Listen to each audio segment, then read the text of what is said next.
Hello everyone, let's continue the discussion about molecular geometry and polarity. In this part, we're going to talk about a Lewis structure, and how to write proper Lewis structure is going to be vitally important for the subsequent steps to determine the molecular shapes, and from there the polarity of the whole molecule can be determined. So what is a Lewis structure? Lewis structure is kind of related to the Lewis dot structure of each individual element, each individual atom you learned in the previous unit, in the previous units. And this Lewis structure is referring to the arrangement of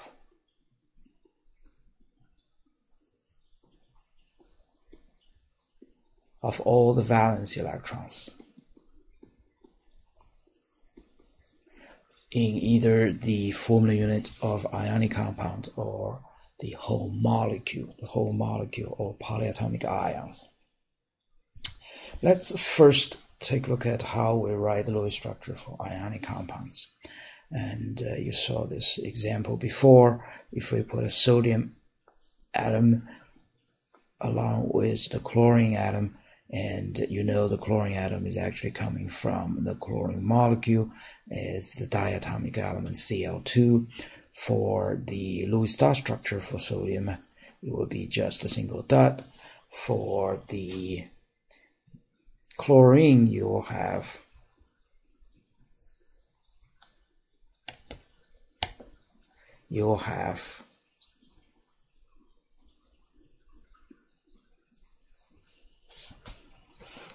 for the chlorine, you'll have 3 pairs and a single one. For sodium, you only have a single valence electrons. As you can see, dictated by the octet rule and the large differences in electronegativity, sodium will be losing this valence electron, and chlorine will be gaining this valence electron. By losing the valence electron, sodium is going to becoming a plus charged ion. By gaining that electron, chlorine will have 8 valence electrons, and take into that account, you will have a -1 charge. You have a -1 charge. So this is actually the Lewis structure for sodium chloride ionic compounds. And take a look at, if we put a calcium together with a fluorine atom, actually this one in terms is diatomic fluorine molecule, you will see calcium has 2, each fluorine will have 7 valence electrons. 2, 3, 4, 5, 6, 7. So calcium will lose those 2 valence electrons. Each of the fluorine atom will receive 1 valence electrons, and this one will be becoming calcium 2+, that's the ion, and fluorine 8 valence electrons -1, and fluorine has 8 valence electrons, has the -1. So this will be the Lewis structure for calcium fluoride ionic compounds. So now we've taken care of the ionic compounds, and now let's take a look at molecular compounds and polyatomic ions. For this is molecular compounds that are commonly known, typically water, carbon dioxide, and methane, and the list goes on and on. How those molecules are kind of linked together, you will see there are 3 atoms, 2 hydrogen, 1 oxygen in each water molecule, 1 carbon, 2 oxygen, and atoms in each carbon dioxide molecule, and the list goes on. How they are connected together to form this molecule is of the great importance, and this is what you're going to learn the process to write the proper Lewis structures for molecules this is containing covalent bonds and polyatomic ions. Also, the polyatomic ions will contain covalent bonds. The process is rather lengthy and tedious, but as I said before, it is very, very important.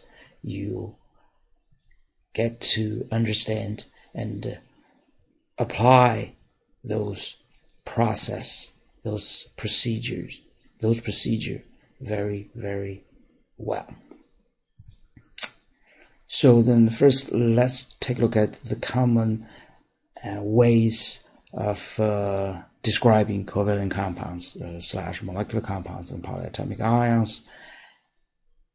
It can be described by what we call a molecular formula, and you've seen that before, like H2O, carbon dioxide, and hydrogen cyanide. Okay, hydrogen cyanide. Those are called molecular formula. It indicates how many and what type of atoms are involved in each molecule. However, those formulas provide no information regarding the connectivity, how those atoms are connected within each molecule.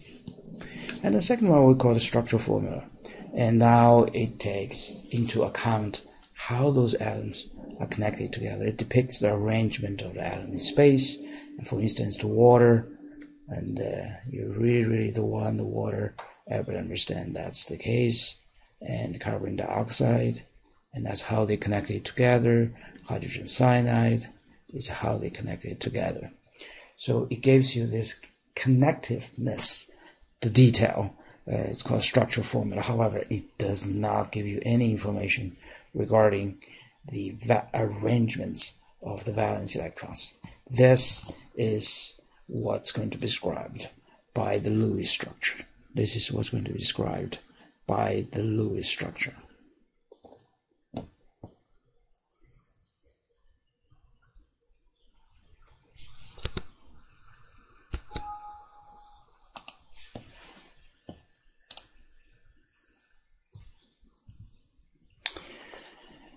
So what will the Lewis structure will be? It will be written for molecules and polyatomic ions that will obey the octet rule. See it again, and it's driven by the octet rule. However, there will be some exceptions to the octet rule, and mainly we're going to encounter the electron deficiency, expanded octet rule, and odd electron molecules. Those are you're going to see that in detail in subsequent slides. So here comes the process of figuring out how the proper Lewis structure for any given molecular compounds or polyatomic ions that containing the covalent bonds. And the first step will be count the number of valence electrons of the overall entity, and then by starting with count the valence electrons for each atom and add all of them together and make adjustment for the charge. When you remember, for the charge, if you have a negative charge, it means you have more electrons than the protons. You have more electrons than the protons.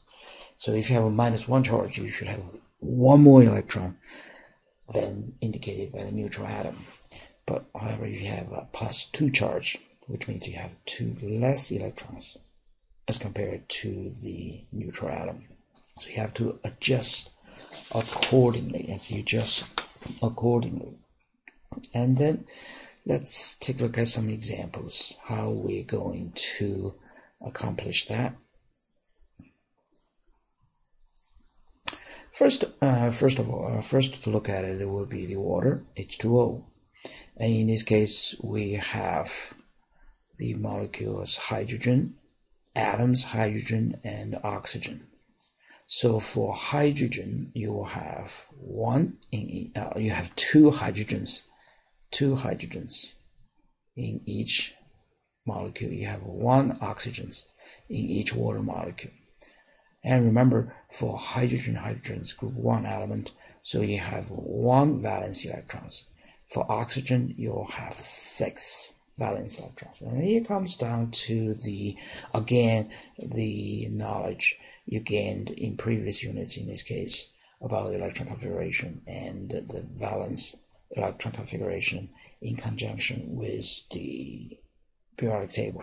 Same groups elements in the periodic table will have the same valence electron configuration, but it's on a different principal energy level. And now you can actually multiply this. 2 multiplied by 1, you have 2 valence electrons from hydrogen. Now you have 6 valence electrons from the oxygen.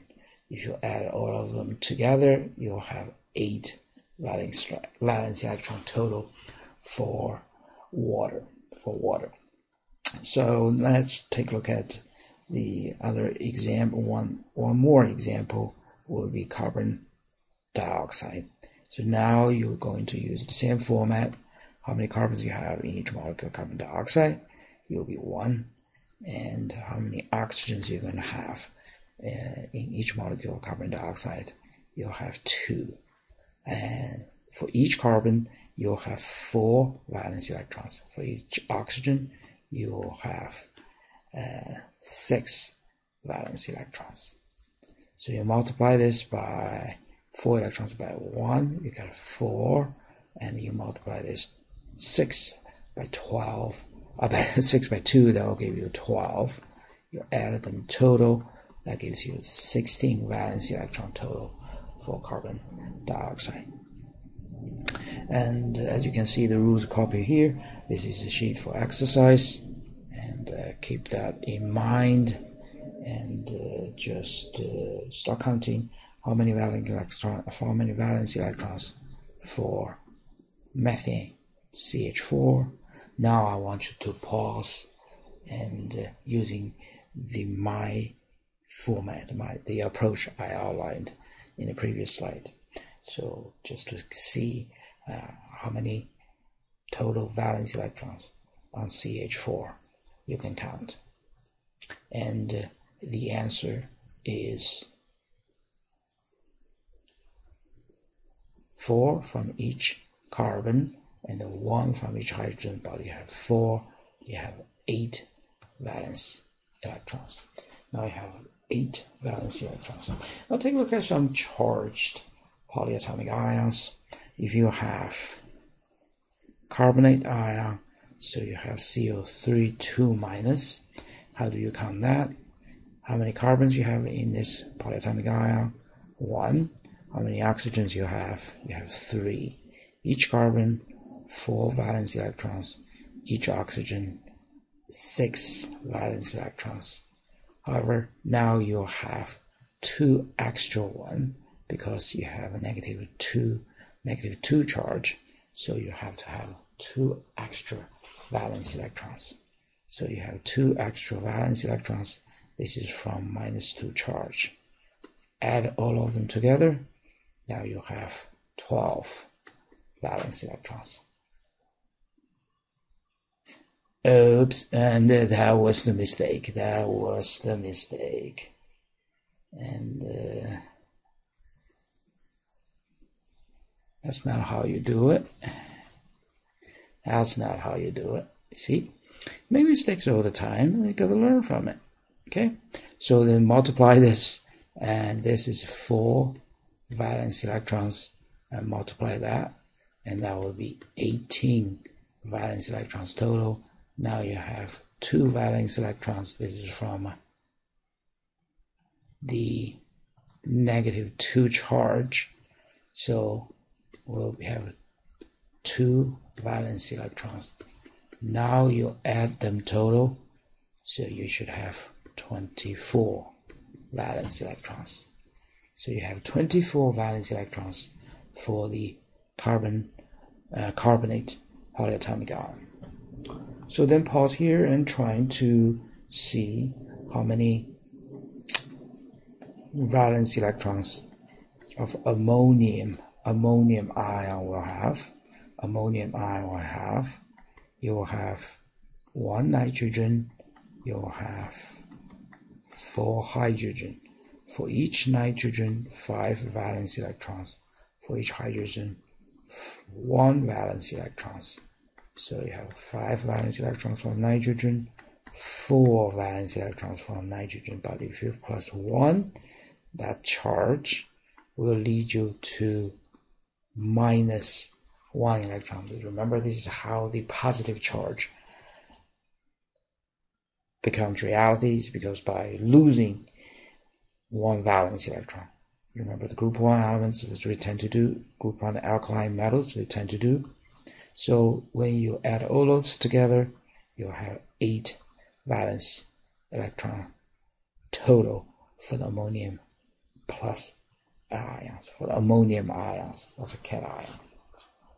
And let's give you the question to ask you to pause it and trying to count how many total valence electrons for phosphate ion. Okay, so let's take a look at how you count it for phosphorus. Each one of them is 5 valence electrons.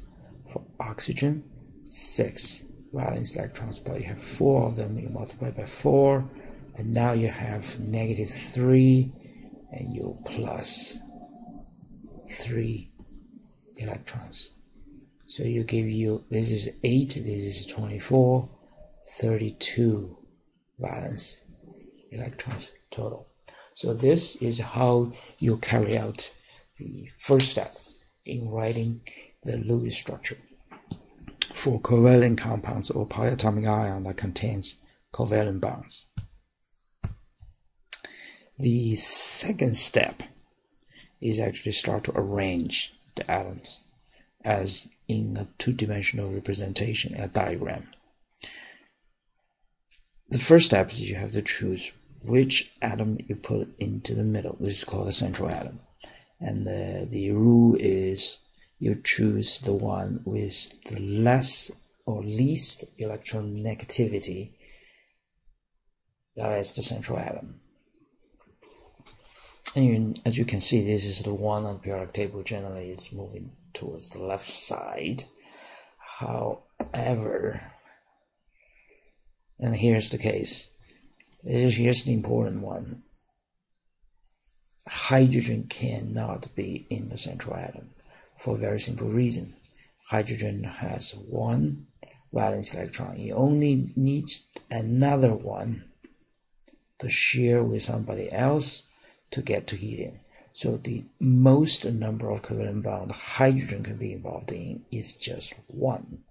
If you can only form 1 bond, it cannot possibly be in the central atom, because central atom you need to form it's more than 2 connections, 2 or more connections. So in this case, hydrogen cannot be in the central atom. So it doesn't matter whether it has a higher electronegativity or lower electronegativity. And this one later on I'm going to use is the hydrogen oxygen ions. Oxalic acid is usually bonded to the oxygen. That's a hydrogen. That's how I'm going to be bonded. And the carbon one is a very important one. So the carbon has 4 single bonds, except in carbon dioxide and cyanide, where it has 3 bonds in an unshared valence electron pair. So those are the ones, is the one we start. The key thing for this step is to start to arrange. So let's take a look at some examples. Let's take a look at water. So water, if I put a water in here, I know I have 8 valence electrons total. That's step 1. But how am I going to put some more in the middle? I cannot put hydrogen in the middle, even though hydrogen has lower electronegativity, because of the one we already stated. So the oxygen has to be in the middle. Hydrogen has to be surrounding it. let's take a look at the carbon dioxide.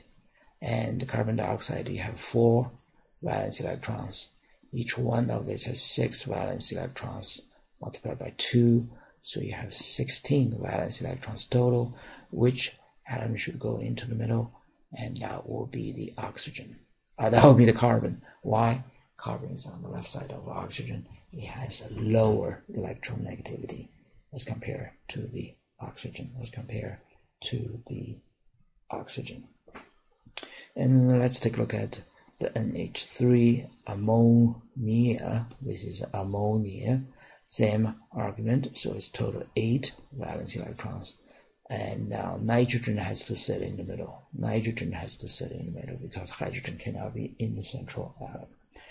And take a look at the other compound. It's called carbon tetrachloride. And you have 4 valence electrons plus 7 valence electrons times 4. You're going to have 32 valence electrons total. And carbon has to stay in the middle for the simple reason carbon has a lower electronegativity. And now you can just put chlorine surrounding the carbon atom. Okay?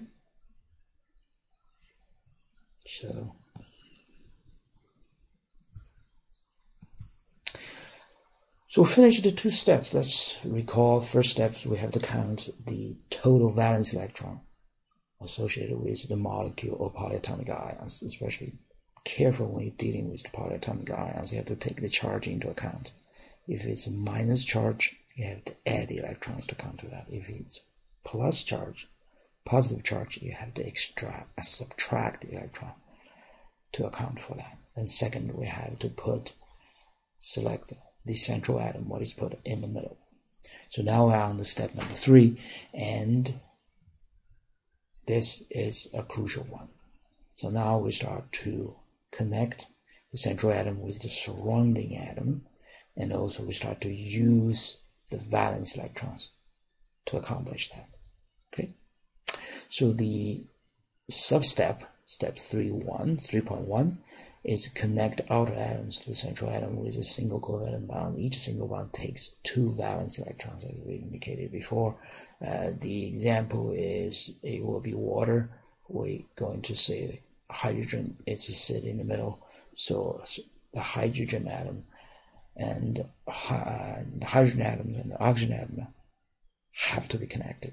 So this is how you connect it. So I have to use 2 single bonds. I used up 4. Each one of them will take up 2 valence electrons times 2. I used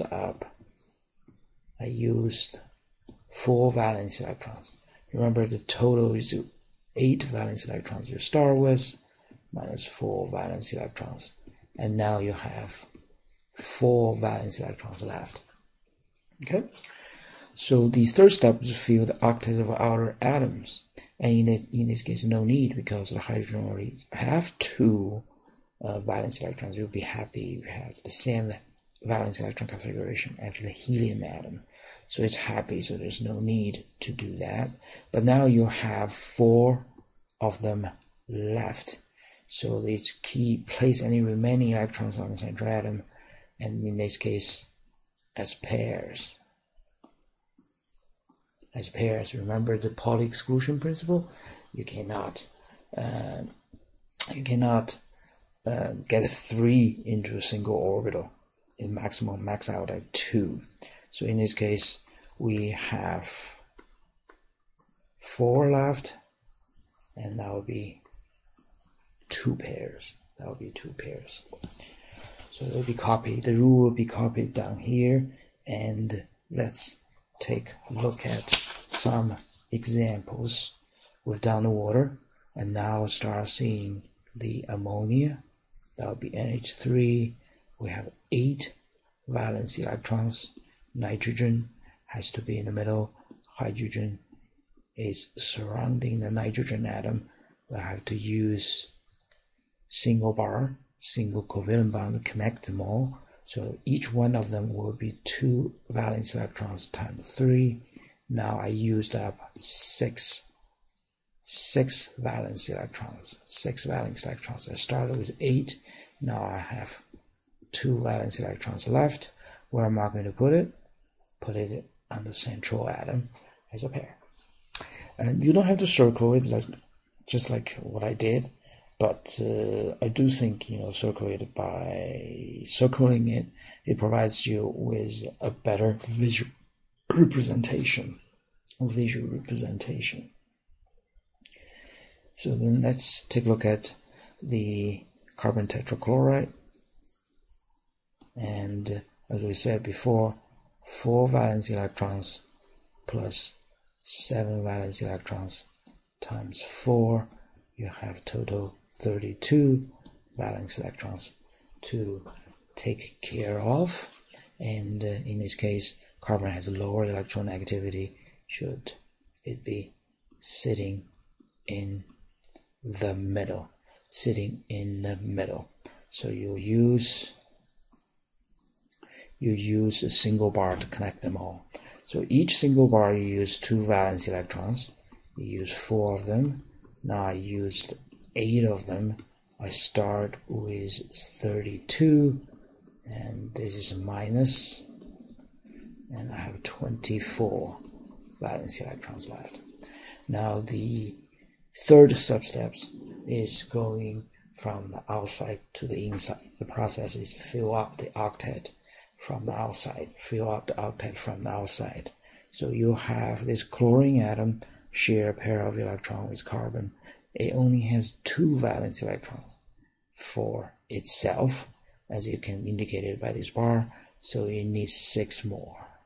So that will be 3 pairs, and each one of them will need 3 pairs, 6.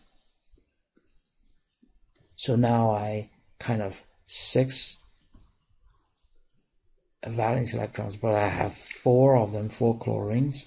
Then I need to use 24 valence electrons and subtract that, and I just ran out of valence electrons. So in this case, we accomplished step 3 for carbon tetrachloride. Okay, and let's do another example. If you want to see,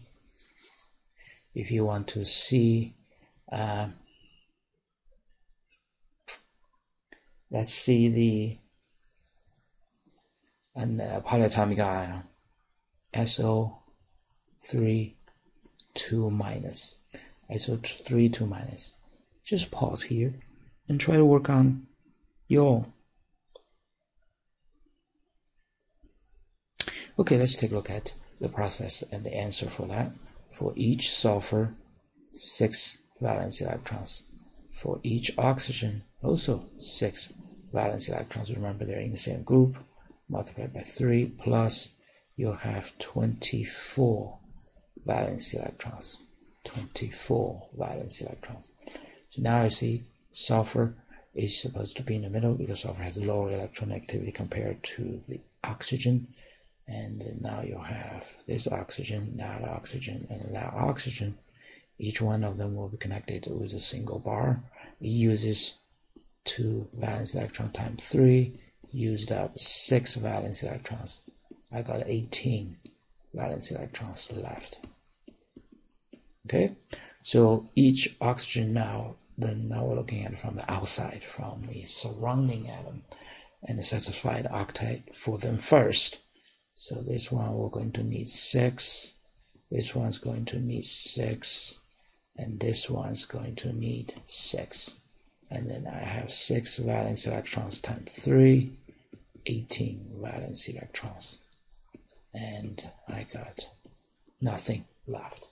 I got no valence electrons left.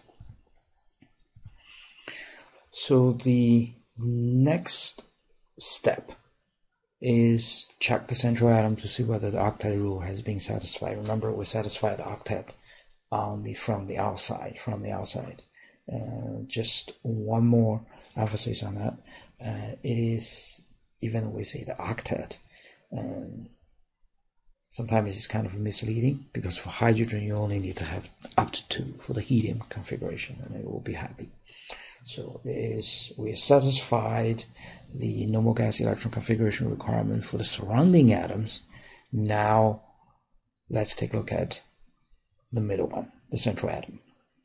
If the central atom needs more valence electrons to get to the octet, but now you don't have any left because you used all of them up, the strategy now becomes form multiple bonds.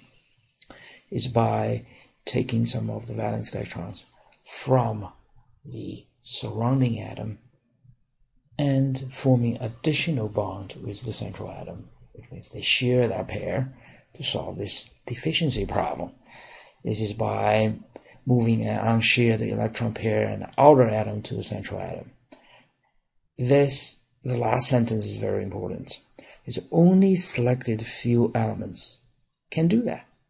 Carbon, nitrogen, oxygen, phosphorus, sulfur, and rarely chlorine are involved in that.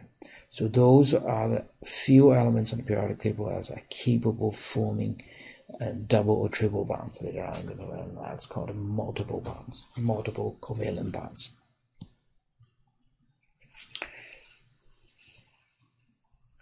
So the first one we're going to take a look at is carbon dioxide molecule. Go through the process. Carbon dioxide, carbon has 4 valence electrons each, and you're going to say I have oxygen has 6 valence electrons and multiply by 2.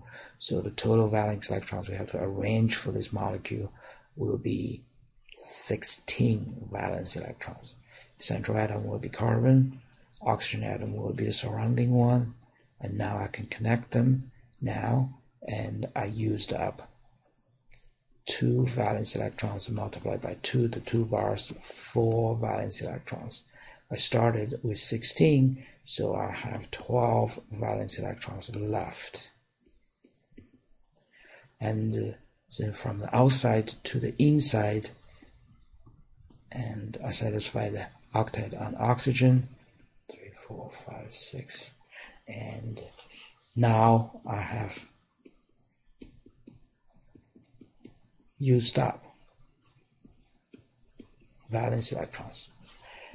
The oxygen is octet, but if you're looking in the inside, the carbon only has 4 valence electrons. 1 pair here, 1 pair here. Far from the satisfactory 8 valence electrons the carbon is seeking for.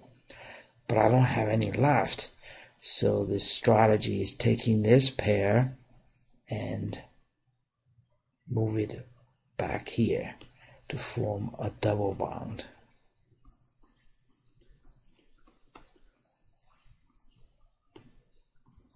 So now you can see the carbon has 8 valence electrons, and it is happy. It is happy with this.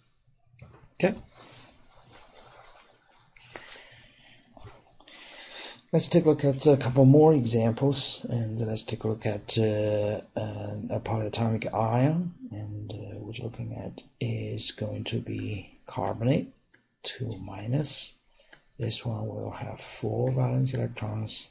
This one will have 6 valence electrons times 3 plus that, but now you have minus 2. I have to plus 2 valence electrons. Remember how you get to minus charged ion? You have to have more electrons. 4 plus 18 plus 2, you have 24 valence electrons to deal with. We have to put them somewhere. So then the central atom will be the carbon, and oxygen will be a surrounding atom because carbon has lower electronegativity. Each of them we're going to connect with a single bar. So we used 2 electrons multiplied by 3, 6 valence electrons. So now you have 18 valence electrons left, and then we satisfy the octet from the outside in. Each of the oxygen will take 6 additional valence electrons. So it's a 6 valence electron times 3, 18 valence electrons. You have no valence electrons left. However, when you check the central atom, in this case is carbon, you only have 6 valence electrons. 6 valence electrons. So that's not going to be enough. And the strategy is to take one pair from the oxygen and to form a double bond to resolve that issue. So here's the example for carbonate. So let's give you a more challenging problem. Is a HCN. It's the hydrogen cyanide. And I want you to pause here, take a look at it, and how you put them into proper place, and see how the valence electrons are arranged in this molecule. Okay, so let's proceed with the answer for this question. So first we're going to see there's 3 different kinds of elements in here. They should be all covalently bonded together because of the rather small electronegativity difference. And then you say how you're going to count the total number of valence electrons. 1 hydrogen, 1 valence electron, 1 carbon, that would be 4 valence electrons, 1 nitrogen, that would be 5 valence electrons. In this case, you're going to get total 10 valence electrons to put somewhere. And now you have to decide which one you're going to put as the central atom. Hydrogen can't, because it can only form 1 bond. So then you compare between the carbon and the nitrogen. Carbon will be the one with lower electronegativity. So we put carbon in the middle. So now we're going to connect them with 2 single bonds. And remember, now you can see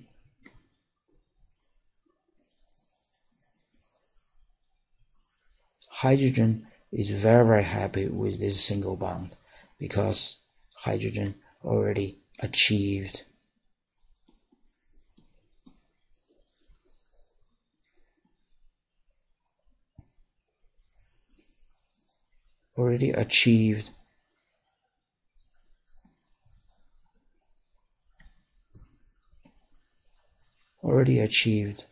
helium electron configuration.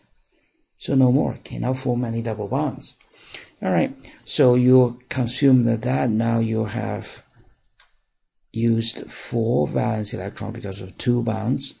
So you have 6 valence electrons left, and you put this 6 on the outside for the nitrogen. So hydrogen is happy, nitrogen is happy. So this hydrogen is happy, nitrogen is happy because of this. They'll have octet. But this carbon is in trouble because they only have 2 pairs shared. So they only have 4 valence electrons. How are you going to resolve that? You're going to take this pair and also this pair, coming back to form what we call the multiple bond, in this case a triple bond.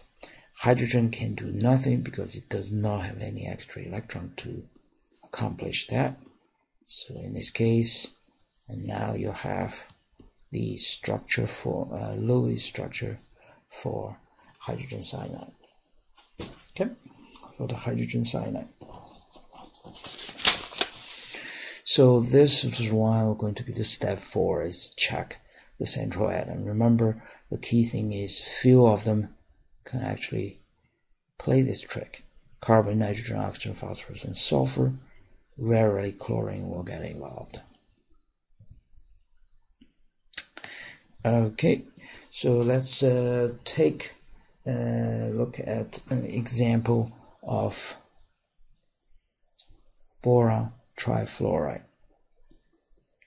Okay, Boron trifluoride, boron, you will have 3 valence electrons, and fluorine, each one going to have 7 valence electrons times 3. You're going to have 24 valence electrons. A boron has to be in the middle because there's a much lower electronegativity. So the fluorine will be the surrounding atom. We're going to connect them with a single bar. Each one uses 2 valence electrons times 3 will be 6 valence electrons. So then you'll have 18 valence electrons left. And then we do the octet from the outside to the inside. Fluorine needs 6 more. Fluorine needs 6 more. Fluorine needs 6 more. And you use all of them up.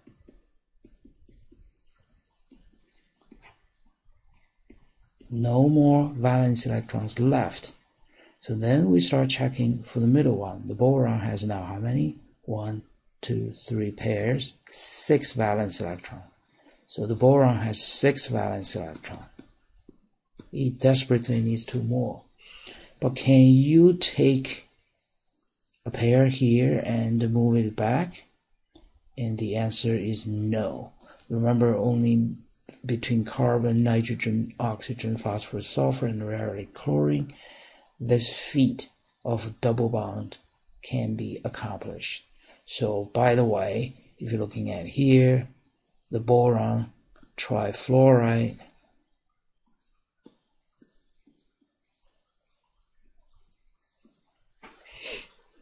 is kind of trapped.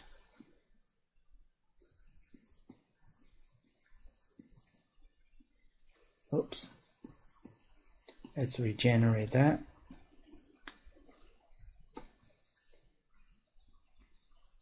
It's kind of trapped. The boron only has 6 valence electrons, but it cannot gain 2 more by double it up in terms of the bond. So this is where we are encountering the first exception to the octet rule.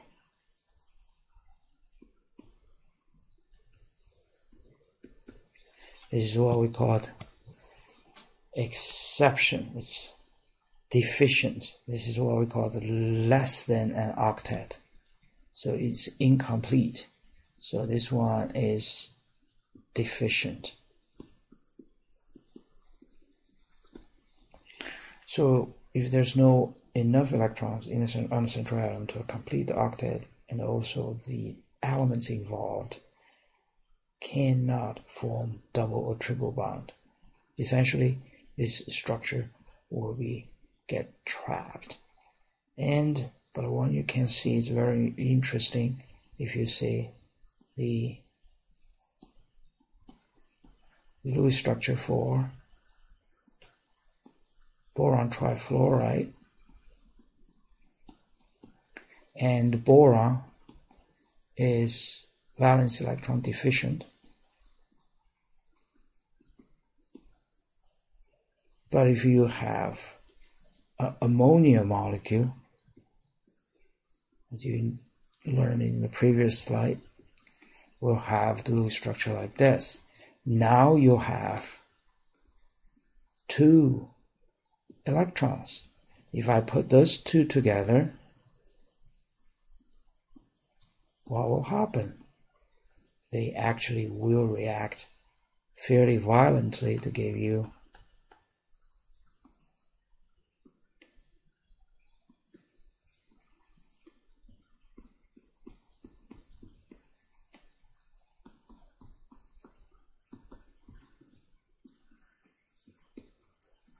a compound that is all the atoms in there achieved octet, and they're happy.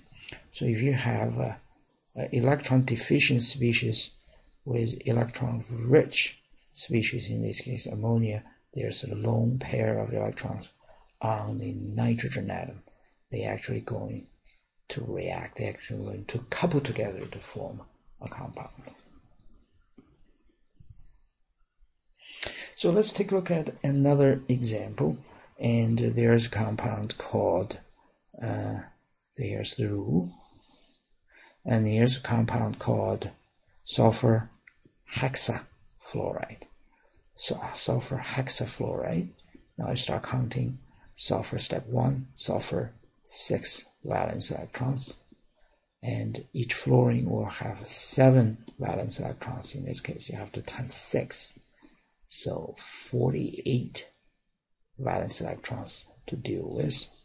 Which one should be in the middle? Sulfur has lower electronegativity. Sulfur should be in the middle. And now actually I have 2, 4, 5, 6, 1, 2, 3, 4, 5, 6. And each one of them I'm going to link with a single covalent bond. And now you can see each one of them will take 2 valence electrons times 6. It's going to take 12 valence electrons. Take 12 valence electrons. 1, 2, 3, 4, 5, 6. So then you'll have 36 valence electrons left. And now let's start fill the octet from the outside in. Each fluorine will need 6. 3, 4, 5, 6. 1, 2, 3, 4, 5, 6. 1, 2, 3, 4, 5, 6. 3, 4, 5, 6. 1, 2, 3, 4, 5, 6. You need 6 valence electrons for each fluorine. You have 6 of them. 36 valence electrons. So you have 0 valence electrons left. That is a good thing. And now you're looking at this, you say, wait a minute. I have 6 pairs that's being shared between the sulfur and the sulfur and the fluorine atom. And now sulfur will have 12 valence electrons. And that is actually when beyond the octet. That's when beyond the octet. Here comes the exception to the octet rule number 2. You have more than 8. So this is the one is called the expanded octet. Expanded octet. Expanded. This is actually going to have the phosphorus pentachloride and sulfur hexafluoride and this particular compound, xenon, oxygen, and the fluorine. How they can actually get beyond 8? Those are the ones always going to involve elements 3rd period or below. Why? Because if you have 3rd period, you remember, if this is the nucleus, and how many electrons, valence electrons, you can put on the first ring. Oops, let's use a different color to indicate that. First ring, you can only put 2, okay, single orbital, single sublevel. And second one, you can put 8. 1, 2, 3, 4, 5, 6, 7. 1, 2, 3, 4, 5, 6, 7, 8. Okay, so but now you're on the 3rd principal energy level. What is the maximum number of valence electrons you can put on the 3rd principal energy level? You will have 3s, 3p, 3d. Each 3s will take 2, p will be 6, d will be 10.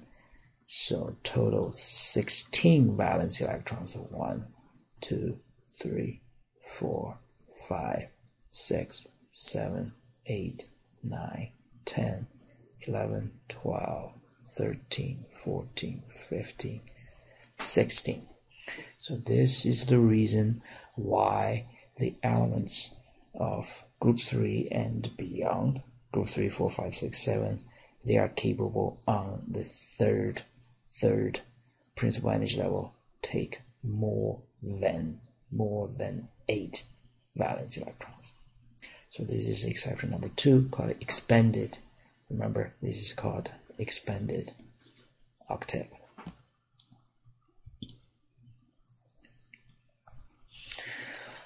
And let's take a look at, just a mistake, because I just want to change the color back to the white. And here's still the same rule. And let's take a look at some others. One will be, this is called nitrogen dioxide. Nitrogen dioxide. You will see 5 valence electrons, 6 valence electrons times 2, that will be 12. And you plus this, the total will be 17. And now immediately notice something is strange. This is actually, you have an odd number of valence electrons. And in this case, nitrogen has lower electronegativity, will be in the central location, and now we're going to connect them with a single bond. So each single bond uses 2 valence electrons. Now we use 2 of them, it will be 4 valence electrons. You have 13 valence electrons left, and from the octet, so you're going to be 1, 2, 3, 4, 6 to satisfy the oxygen, 1, 2, 3, 4, 5, 6, 6 to satisfy the oxygen. So it's 6 times 2 is 12, and you have 1 left, and you put this one here. So now you're looking at, in the central atom I only have 5. So then I use the strategy to move this one in, and now you'll have oxygen double bonded with nitrogen and single bonded with oxygen.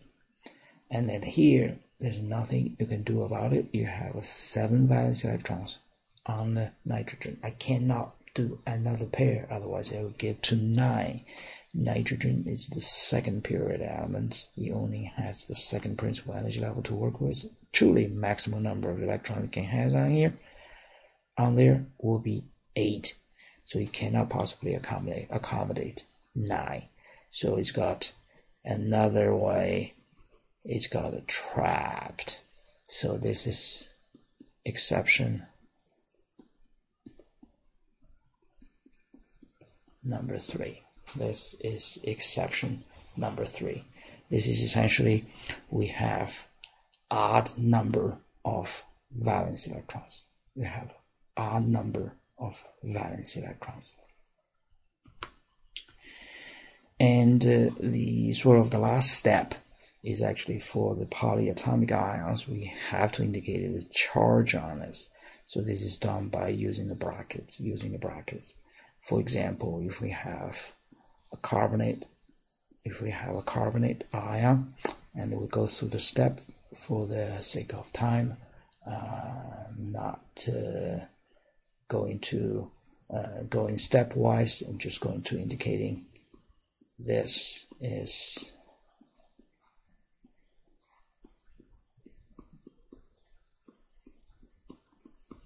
the Lewis structure for carbonate. And we use the bracket, and also there's superscript on the upper right corner to indicate the charge. So to summarize the procedure for writing proper Lewis structure and for the molecules and polyatomic ions is, when atoms are correctly linked, you have to go through the steps to put into the central atom, link them with covalent bond. All valence electrons, including the charges, remember the positive charge has to be counted for by subtracting electrons, and the negative charge by adding valence electrons. And atoms have an octet, except for hydrogen, but there are some exceptions. There are 3 exceptions to that. One is the deficient It's called deficient, valence electron deficient for the central atom, because it's incapable of forming multiple double or triple bonds. And the second one will have the expanded octet, is the central atom. If the central atom are the elements of the third period or below, they can actually accommodate more than 8. So it's go beyond 8 valence electrons. And the third one will be the one involving the group 15 elements. Then you'll have odd number of valence electrons. Then you'll end up with incomplete octet on the central atom. And this one will be addressed in a separate valcast. And this is also the formal charges on all atoms are minimized, and a charge other than 0 is shown for the polyatomic ions. So with that, I conclude the valcast of writing the Lewis structure for the ionic compound, molecular compounds, and polyatomic ions. Please review the valcast and PowerPoint presentation and complete the assigned worksheets to further shore up your understanding about this process. So let's recap the steps. The step 1 is count the old valence electrons, including the charges. Step number 2, decide which atom you're putting as the central atom. And number 3, the multiple steps involved in the step number 3. Connect the surrounding atom with the central atom using a single covalent bond, and count how many valence electrons are used by doing this connection, and then take the remaining valence electrons. Let's satisfy the octet from the outside in, from the surrounding atoms first. And when you satisfy the octet for the surrounding atom, recount to see how many valence electrons are left. For all those remaining valence electrons, put it on the central atom. And step number 4 is take a look at the central atom. If the central atom is not meeting the octet, but you do not have any valence electrons left, then you actually start forming double bonds. Take a pair of valence electrons from the surrounding atom and form a double bond with the central atom. Just remember, there are few elements that actually can form multiple bonds, double or triple bonds between them. There will be carbon, nitrogen, oxygen, phosphorus, sulfur. Rarely chlorine gets involved. And by looking at those, there are exceptions. They are octet deficient, they have extended octet, and they have odd number of valence electrons. And the last step for the process would be, if it is a polyatomic ion, you should use a bracket to indicate the charge. In a later subsequent valcast, we're also going to address the formal charge and the desire to actually minimize the formal charge will determine certain Lewis structures. Thank you very much for your attention.